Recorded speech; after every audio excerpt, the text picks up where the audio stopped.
वैशाख माह के कृष्ण पक्ष में आने वाली कृष्ण गणेश चतुर्थी व्रत कथा। धर्म केतु नामक ब्राह्मण की कथा। जगजननी पार्वती ने पूछा, हे पुत्र गणेश, अब संकटा नाम वाली चतुर्थी की कथा कहें जो वैशाख माह में आती है। उस दिन किस गणेश का पूजन होता है और उसका व्रत किस प्रकार किया जाता है। उस दिन भोजन में क्या ग्रहण करना चाहिए। गणेश जी बोले, हे माता श्री, वैशाख कृष्ण चतुर्थी के दिन वक्रतुंड नामक गणेश का पूजन कर व्रत शुरू करना चाहिए और भोजन में कमल गट्टे से बना हलवा आहार रूप में लेना चाहिए। हे जगजननी, राजा युधिष्ठिर ने द्वापर युग में इस प्रश्न को पूछा था और उसके उत्तर में जो कुछ भगवान कृष्ण ने कहा था वही आज मैं आपको सुना रहा हूँ। अतः आप उसका श्रद्धा भाव से श्रवण करें। श्री कृष्ण बोले, हे राजा युधिष्ठिर, इस कल्याण दात्री चतुर्थी का जिसने व्रत किया और उसे जो फल प्राप्त हुआ मैं उसे कह रहा हूँ। प्राचीन काल में रंती देव नामक राजा का शासन था। वह अत्यंत बलशाली एवं प्रतापी था। वह अपने शत्रुओं को पल मात्र में तृण समूह की भांति भस्मीभूत कर देता था। प्रतापी राजा यम, कुबेर एवं इंद्र आदि देवताओं का परम मित्र था। उसी प्रतापी राजा के देश में धर्मकेतु नामक अति सुशील एवं धर्माचारी ब्राह्मण अपनी दो अपूर्व सुंदर पत्नियों सुशीला और चंचला के साथ रहता था। सुशीला नित्य ही कोई न कोई व्रत किया करती थी। फलस्वरूप सुशीला अत्यंत दुर्लभ हो गई थी। इसके विपरीत चंचला कभी भी कोई व्रत उपवास आदि न करके भर पेट भोजन करती थी। कुछ काल पश्चात सुशीला ने एक अत्यंत ही सुंदर एवं सुलक्षणी वाली रूपवती कन्या को जन्म दिया। उधर चंचला को भी एक पुत्र रत्न की प्राप्ति हुई। ये देख चंचला बारंबार सुशीला से तानाकशी करती रहती थी और कहती, अरे निर्भागी सुशीला, तूने अत्यधिक उपवास करके शरीर को जर्जर बना डाला, तभी तुझे कृष्णकाय कन्या की प्राप्ति हुई है। और मुझे देख, मैं कभी व्रत के चक्कर में ना पड़कर हष्टपुष्ट बनी हुई हूँ और वैसे ही बालक को भी उत्पन्न किया है। सुशीला अपनी सौत के व्यंग बाण सुनकर दुखित होते हुए विधिवत गणेश की पूजा उपासना में व्यस्त रहने लगी। उसके निश्चल प्रेम को देख गणेश चतुर्थी के दिन रात्रि में गणेश जी ने उसे दर्शन दिए और कहा, हे सुशीला, तेरी आराधना से हम अत्यधिक संतुष्ट हैं।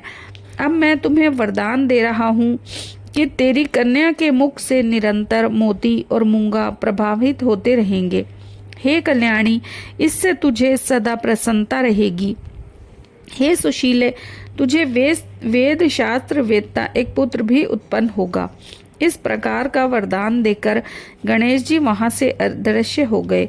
वरदान प्राप्ति के फलस्वरूप उस कन्या के मुंह से सदैव मोती और मूंगा झड़ने लगे। कुछ समय पश्चात सुशीला को एक सुंदर पुत्र रत्न की प्राप्ति भी हुई। तदंतर धर्मकेतु स्वर्गगामी हो गया। उसकी मृत्यु के पश्चात चंचला घर का सारा धन लेकर दूसरे घर में जाकर रहने लगी, परंतु सुशीला पति गृह में ही रहकर पुत्र और पुत्री का पालन पोषण करने लगी। उस कन्या के मुंह से मोती मूंगा गिरने के फलस्वरूप शीला के पास अपार धन एकत्रित हो गया। इस कारण चंचला उससे ईर्ष्या करने लगी। एक दिन हत्या करने के उद्देश्य से चंचला ने सुशीला की कन्या को कुएं में ढकेल दिया। उस कुएं में गणेश जी ने उसकी रक्षा की और वह बालिका सकुशल अपनी माता के पास लौट आई। उस बालिका को जीवित देख चंचला का मन उद्विग्न हो उठा। वह सोचने लगी कि जिसकी रक्षा ईश्वर करता है उसे कौन मार सकता है। इधर सुशीला अपनी पुत्री को पुनः प्राप्त कर प्रसन्न हो गई। पुत्री को छाती से लगाकर उसने कहा, श्री गणेश जी ने तुझे पुनः जीवन दिया है। अनाथों के नाथ गणेश जी ही हैं। चंचला आकर उसके पैरों में नतमस्तक हुई और कहने लगी, हे प्रिय बहन सुशीला, मैं बहुत ही पापिन और दुष्टा हूँ। मैं आपकी अपराधीन हूँ। आप मेरे पापों को क्षमा कर मुझे आशीर्वाद दें। आप दयावती हैं। आपने दोनों कुलों का उद्धार कर दिया। अब जब आपकी रक्षा करने वाले स्वयं गणेश देव ही हैं, तो कोई भी आपका अहित नहीं कर सकता। जो लोग संतों एवं सत्पुरुषों का दोष देखते हैं, वे अपनी करनी से स्वयं नाश को प्राप्त होते हैं। अब मैं आगे से आपको अपनी बड़ी बहन मानकर सदैव ही आपका सम्मान करती हुई धर्म मार्ग का अनुसरण करूंगी। इसके बाद चंचला ने उस कष्ट निवारक पुण्यदायक संकट नाशक गणेश जी का व्रत को किया। सुशीला द्वारा देवाधिदेव गणेश जी की पूजा अर्चना से चंचला सतमार्ग पर आई और उसका मन धर्म भाव से परिपूर्ण हो गया। गणेश पूजन से समस्त विघ्न स्वतः ही समाप्त हो जाते हैं और जिस पर गणेश जी की कृपा होती है, उसके शत्रु भी मित्र बन जाते हैं और उनके हृदय भी परिवर्तित हो जाते हैं। सारी सिद्धियां नवनिधियां उपासक को अनायास ही प्राप्त होती हैं और वह प्राणी धर्मवान एवं धनवान होने के साथ साथ विवेकवान भी हो जाता है। श्री गणेश जी कहते हैं कि हे देवी, प्राचीन काल का यह पूरा वृतांत आपको सुना दिया। इस लोक में श्रेष्ठ विघ्न नाशक कोई दूसरा व्रत नहीं है।